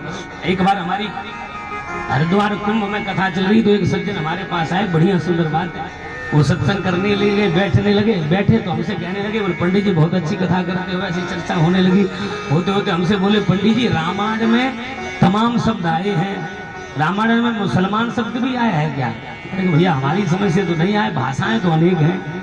अरे बोले महाराज तो तुम कहा जानो रामायण में आयो ना सूपन खां, समझ गया आप ना, सूपन खां, खांसों को समझ रहे थे मुसलमान शब्द। आपको बता दें वो सूपन खां शब्द नहीं है।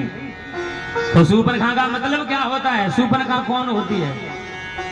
हाँ, जिसके नाखून हो सूप जैसे, जिसके नाखून हो सूप जैसे, वही को नाम हो तो है सूपन खां। और पहले तो एक ही सूपन खां थी, आजकल महाराज सूपन खां की भतीजियों की भी कमी नहीं है। विजयपुर में एक हो ना, विजयपुर की तो सब बढ़िया है, अगर 4 दिन और भरे। तो सूपन खां का मतलब रहता है कि उसके नाखून थे सूप जैसे। इस बात को मैं क्यों कह रहा हूं? क्योंकि आजकल देश में वास्तव में कथा की जरूरत है। हमारे भगवान का, मैं बिना प्रमाण के कोई बात नहीं कहता हूं मंच से, चाहे दृष्टांत हो चाहे कुछ भी हो, दृष्टांत भी होगा कोई प्रमाण के सही भी होगा। एक भगवान का नाम है केशव, गोपाल शास्त्र नाम में, पढ़े लिखे लोग जानते होंगे, पाठ करते हैं रोजाना हमारे ब्राह्मण देवता। तो एक भगवान का नाम है, भगवान के प्रत्येक नाम का कुछ न कुछ अर्थ होता है। गोपाल शास्त्र नाम में भगवान का एक नाम है केशव। केशव नाम का अर्थ क्या होता है? केशव रक्षति इत केशव, जो भारत की प्रत्येक नारी की केशों की रक्षा करे उसका नाम होता है केशव। तो भगवान ने करी, वेदवती के केस पकड़े थे रावण ने तो भगवान ने राम का अवतार लिया, द्रौपदी के केस पकड़े थे दुशासन ने तो भगवान ने वस्त्र का अवतार लिया, देवकी के केस पकड़े थे कंस ने तो भगवान ने कृष्ण का अवतार लिया। और हम और आप कितनी पश्चात सभ्यता को अपनाते जा रहे हैं। हमारे देश की माताओं ने जिन चीजों को कटाना चाहिए उनको तो रखाती हैं, और रखाना चाहिए उनको कटाती हैं। बताओ भगवान कहां से आएंगे रक्षा करने? केसों को रखाना चाहिए, बालों को रखाना चाहिए, उनको तो कटाती हैं, और नाखूनों को कटाना चाहिए उनको। कैसी कैसी पाश्चात सभ्यता है। अभी महाराज एक बूढ़े आदमी थे, बिल्कुल बूढ़े बाड़े पंडित जी से, हमारे सीधे साधे पंडित जी मास्टर साहब, इन जैसे पंडित जी रहे, बेचारे आंखों से कम दिखता था, सीधे साधे रहे। सो अपने यजमान के घर में कोई दिल्ली जैसे शहर में ब्याह पढ़ने चली गई। तो पढ़ा लिखा परिवार है, ग्रेजुएट परिवार है, तो बेचारे सीधे साधे पंडित जी मंडप के नीचे पहुंच गए। आजकल तुम जानते ही हो विवाह कैसे होते हैं। मंडप के नीचे पंडित जी पहुंच गए। सो दूल्हू पहने हो जींस को पैंट, काली टी शर्ट, कालो चश्मा, हैप्पी कट बाल, और दुल्हनू जींस को पैंट, काली टी शर्ट, कालो चश्मा और हैप्पी कट बाल, ना नाक बिनकी छिली ना नाक बिनकी छिली। अब पंडित जी की खोपड़ी खराब, ब्याह तो ऐसे जैसे शुरुआत कर रही, भामरे को नंबर आओ, भामरे फिरवे को नंबर आओ। तो विवाह की एक रीति है, कछु कछु भामरन में तो लड़की आगे रहती है, कछु कछुन में। पंडित जी सोच रहे हैं कि हमने कहूं जा मैं गड़बड़ कर दी। अब जिस समझ में ना आ रही कि कौन लड़की है, खोपड़ी खराब, पंडित जी सीधे साधे।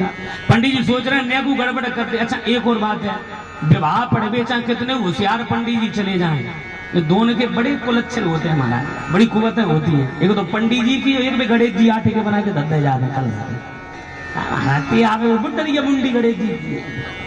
मतलब कैमरा आवे को सो कैमरा वालों आवे को तो पंडित जी के कुर्तों पे पाँव धंधे को मारे। पंडित जी ने कितना है जा इतना हंसी खेल कर रखा है।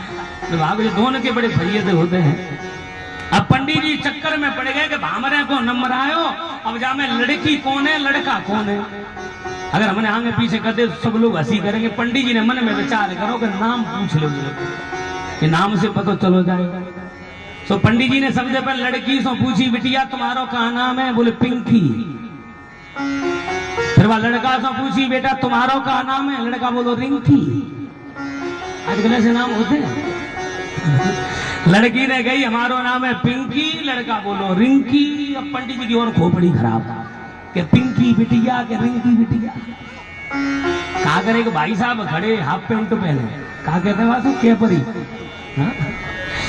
हाफ पेंट पहने केपरी पहने खड़े, हैप्पी कटवाल, बढ़िया काली टी शर्ट और हाफ पेंट और चश्मा लगाए, काला सिगरेट खींच रहे। पंडित जी गए उनके पास में, धीरे से पंडित जी बोले भाई साहब बे नहीं बोले। बेंसो फिर गई भाई साहब, फिर नहीं बोले। तीसरी बार गई जगह जोड़ के भाई साहब आप सो ही कह रहे हैं, एकदम से नाराज हो, खबरदार पंडित जी हमको भाई साहब कही तो। पंडित जी बोले गाली ना दे दे, भाई साहब ही कहिए, नाराज काहे को है रे? बोले मैं आपको भाई साहब दिखता हूँ। पंडित जी बोले तो तुमको? बोले मैं भाई साहब थोड़े हुए। बोले तो? बोले मैं तो जो दुल्हन की मम्मी हूँ। और सही तो आप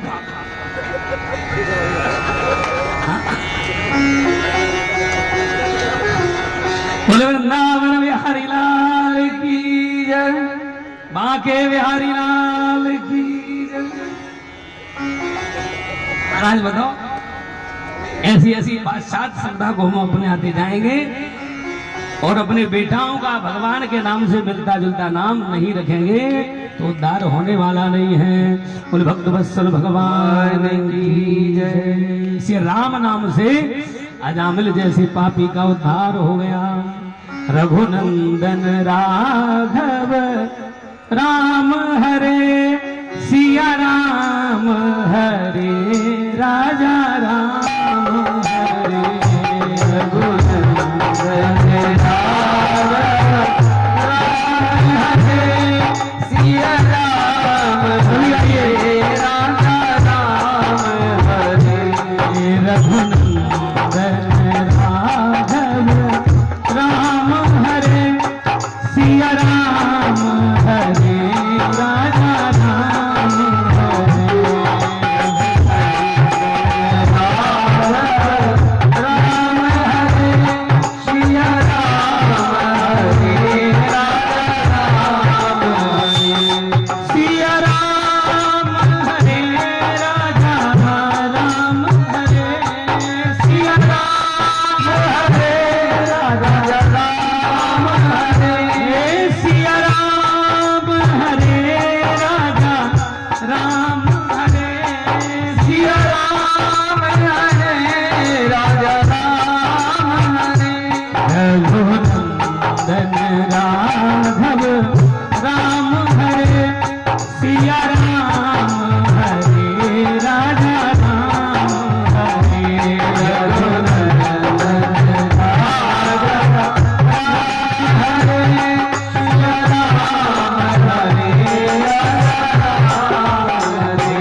इंद्र सरकार की जय। आगे चल करके महाराज भागवत जी में बताया कि नारद बाबा को श्राप लगा। नारद बाबा को श्राप किसने दिया? बोले महाराज दक्ष ने। दक्ष ने क्यों दिया? बोले दक्ष के बेटा जितने भी पैदा होते जाते थे नारद बाबा सबके कान से लग जाते थे। बेटाओ दुनिया में गजु ना रखो, शुद्धोष बुद्धोष निरंजनोषी, संसार माया परिवर्ज दोषी। सबके कान सो लगे और सबरे बेटा जन्मते गए और सबरे बाबा जी बन करके जंगल को चले गए। दक्ष सुतन उपदेश जाई, तेने फेरे भवन न देखा आई। नारद बाबा को दक्ष ने श्राप दे दिया, अहो असाधो साधु नाम साधु लिंगेन नष्टया, असाध्वकार भगानाम भिक्षोर मार्ग प्रदर्शिता। हम श्राप देते हैं कि तुम 2.5 घड़ी से ज्यादा कहूं ठहरोगे ही नहीं, तभी तुम्हारे तो चक्कर लगाते रहते हैं। सगोदोहन मात्र में ही ग्रहेशु ग्रह मेरे नाम, जितनी देर में गैया दोही जाती है उतनी देर ठहरोगे। नारद बाबा बोले तो ज्यादा देर नहीं ठहरेंगे तो ज्यादा लोगों को उपदेश करेंगे। आगे चल करके महाराज बताया, आगे चल करके एक बार देवताओं के गुरु जी रूठ गए, देवताओं ने सम्मान नहीं किया, तो ये देवता लोगों को यज्ञ करना चाहिए था। इन्होंने तुष्टा ऋषि के बेटा थे विश्वरूप जी महाराज, विश्वरूप जी को अपना गुरु बनाया। ये दैत्य कुल के गुरु थे, इन्होंने आकर के नारायण कवच का उपदेश दिया इंद्र को। इंद्र बलवान हो गया। गुरु जी ने जरा यज्ञ में गड़बड़ करी, इंद्र को क्रोध आया, इंद्र ने इनके सिर काट दिए। सिर काटे, 3 सिर थे इनके विश्वरूप जी के, तो इनको ब्रह्म हत्या लग गई। 3 सिरों के 3 पक्षी बन गए। देवी भागवत में बड़ी विस्तार से कथा है महाराज।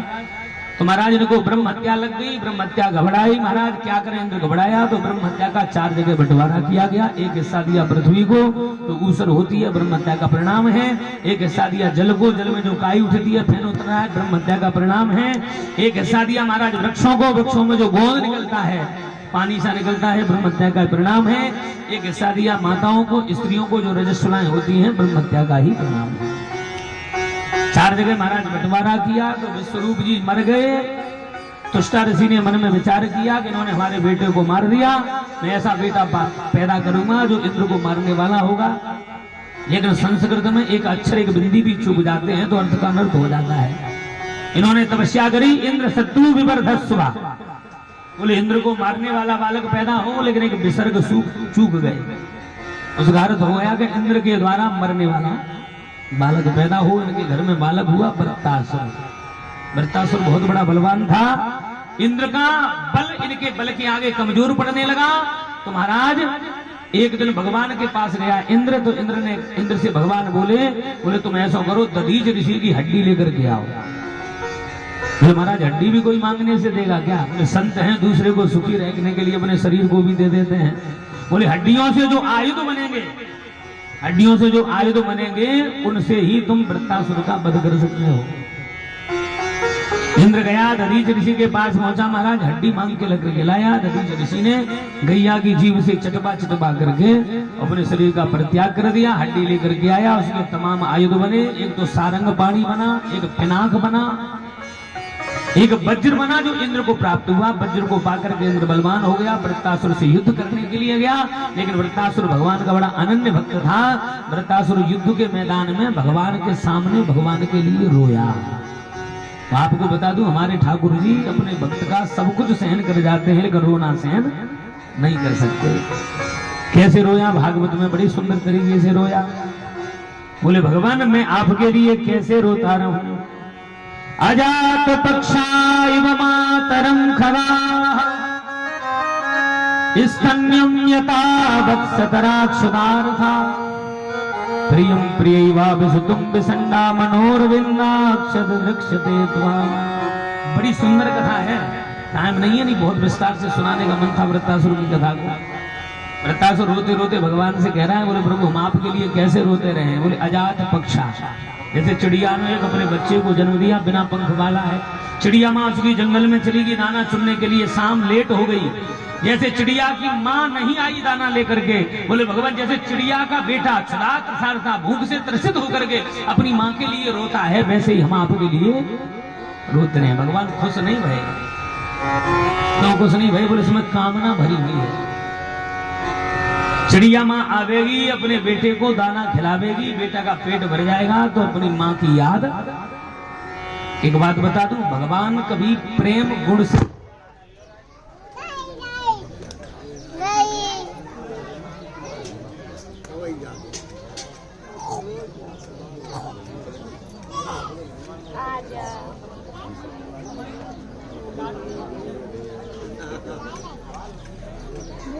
नहीं नहीं नहीं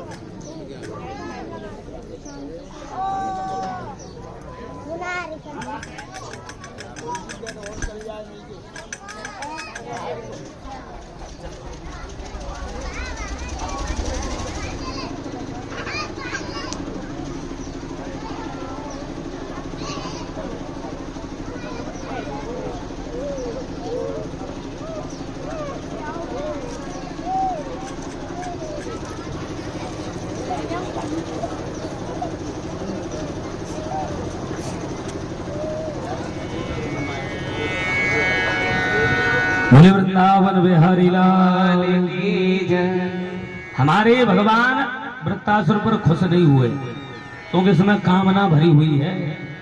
हमारे भगवान कहते हैं जो कामना से प्रेम होता है वो प्रेम हकीकत में नहीं होता। कामना रहितम गुण रहितम अनुभव रूपम सूक्ष्मतरम प्रेम स्वरूपम। बोले कामना से कभी प्रेम नहीं होता है। तो भैया जहां कामना से प्रेम होता है, जब तक कामना रहती है तब तक प्रेम रहता है। कामना खत्म प्रेम खत्म। प्रेम कभी गुण से नहीं रहता है, क्योंकि जब तक गुण रहता है तब तक प्रेम रहता है। गुण खत्म प्रेम खत्म। प्रेम कभी सुंदरता से नहीं रहता है। हाँ, प्रेम कभी अगर सच्चा प्रेम होगा तो वो कभी कमजोर नहीं पड़ता है। प्रेम सदा बड़े वही करे जो सस कलाल के। प्रेम तो हमेशा बढ़ता ही रहता है, कमजोर नहीं पड़ता है। प्रेम जहां होता है भैया सच्चा होता है, वो अंतरंग भावनाओं से होता है, अंदर की भावनाओं से होता है। तो ही प्रेम टिकेगा, तो ही प्रेम चलेगा। और प्रेम में जरा भी कामना भई, कुछ भी भई, तो प्रेम नहीं रुकेगा। तो प्रेम बिल्कुल भी नहीं रुकेगा। एक माता जी छत पर बैठी बैठी भई अपनी छत पर काम कर रही थी। उनका 4 वर्ष का बेटा और घर पर नीचे रोया। मैया ने बालक के रोने की आवाज सुनी महाराज, तो माता जी नीचे उतर करके आई, बालक को गोद में लिया, प्यार किया, अलमारी खोली, लड्डू निकाल करके दिया। बालक लड्डू के खाने में मस्त हो गया, मैया काम में व्यस्त हो गई। दूसरे दिन वो माता जी फिर कुछ काम में व्यस्त थी। उनका वो 4 वर्ष का लड़का फिर रोया, लेकिन कल मात्र 5 मिनट रोया था। आज रोते रोते 5 मिनट, 10 मिनट, आध घंटा, 1 घंटा हो गया, लेकिन माता जी नीचे उतर करके नहीं आई, काम में लगी रही। जब काम पूरा हो गया, काम पूरा हो गया, माता जी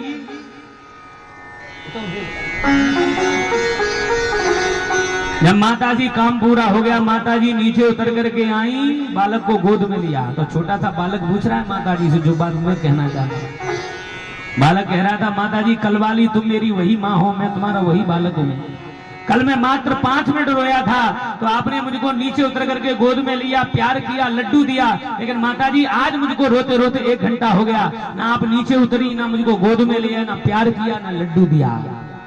तो वो माँ कह रही है जो बात मैं कहना चाह रहा हूँ। माता जी कह रही थी, बेटा कल तू रोया था वास्तव में मेरे लिए, लेकिन आज तू मेरे लिए नहीं रोया है, आज तू रोया है अलमारी में रखे लड्डू के लिए। इसलिए मैं नीचे उतर करके नहीं आई। भैया जहां कामना होती है वहां भगवान खुश नहीं होते हैं। लास्ट में जाकर के वृत्तासुर रोया भैया, अजात पक्षा इव मातरम खगा स्तन्यम यथा वत्सतराक्षदार था। क्या बात है प्यारे। बोले एक सच्चा प्रेम है जो कभी अपने प्रेमी से मिला भी नहीं है, लेकिन फिर भी उससे मिलने के लिए हृदय में तड़प है, एक लालसा है, एक उत्कंठा है। बोले प्रभु एक सच्चा प्रेमी अपने प्रेमी के लिए तड़पता है, रोता है। हम भी आपके लिए वैसे ही रोते रहे, तड़पते रहे। भगवान ने आकर के दर्शन दिया, इंद्र ने वज्र का प्रहार किया महाराज, और वृत्तासुर को मार दिया, वृत्तासुर का उद्धार कर दिया। बोले भक्त वत्सल भगवान की जय, कृष्ण कन्हैया लाल की जय। बताया महाराज अगले जन्म में वृत्तासुर को भगवान की याद क्यों आई। बोले चित्रकेतु नाम का गंधर्व था, इनको श्राप लगा था पार्वती मैया का, इसलिए इनको भगवान की याद आ गई।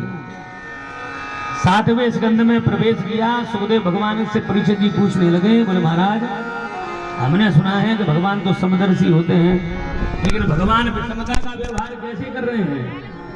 तो सुखदेव भगवान कहने लगे, परीक्षित जी महाराज भगवान तो समदर्शी हैं, लेकिन हमको विषमता का व्यवहार लगता है। भगवान तो हमारी अवस्था के अनुसार व्यवस्था करते हैं। भगवान ना किसी को मारते हैं न बचाते हैं।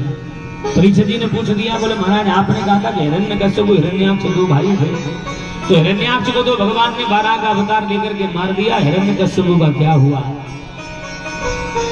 तो बताने लगे कि महाराज हिरण्यकश्यप हिरण्याक्ष मर गया तो हिरण्यकश्यप के पास में हिरण्याक्ष की पत्नी गई, तो कहने लगी, बोले भगवान ने हमको विधवा बना दिया, क्या करें हम?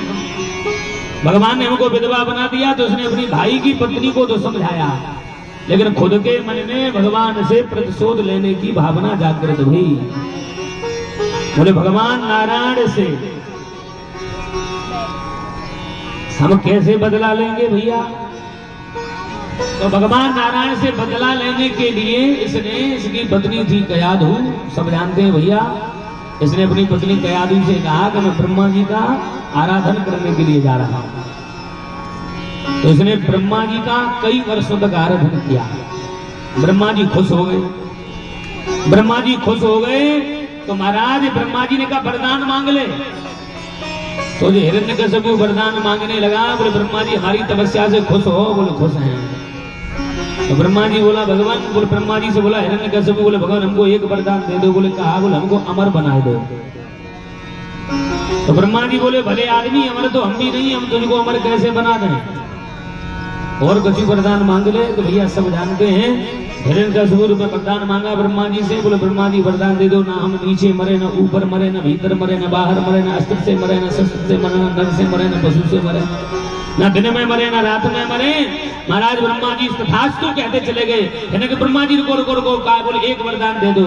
बोले क्या 12 महीनों में हम ना मरे? बोले तथास्तु। बोले को ब्रह्मा जी एक वरदान और दे दो। बोले आपके द्वारा बनाई गई न सृष्टि में हमको कोई ना मारे। घुमा फिरा करके अमरता का वरदान मांगा, अमरता का वरदान प्राप्त करके महाराज हिरण्यकश्यप आया, इसने अत्याचार करना शुरू कर दिया। हिरण्यकश्यप ने अत्याचार करना शुरू कर दिया। सुखदेव भगवान कहते हैं परीक्षित जी महाराज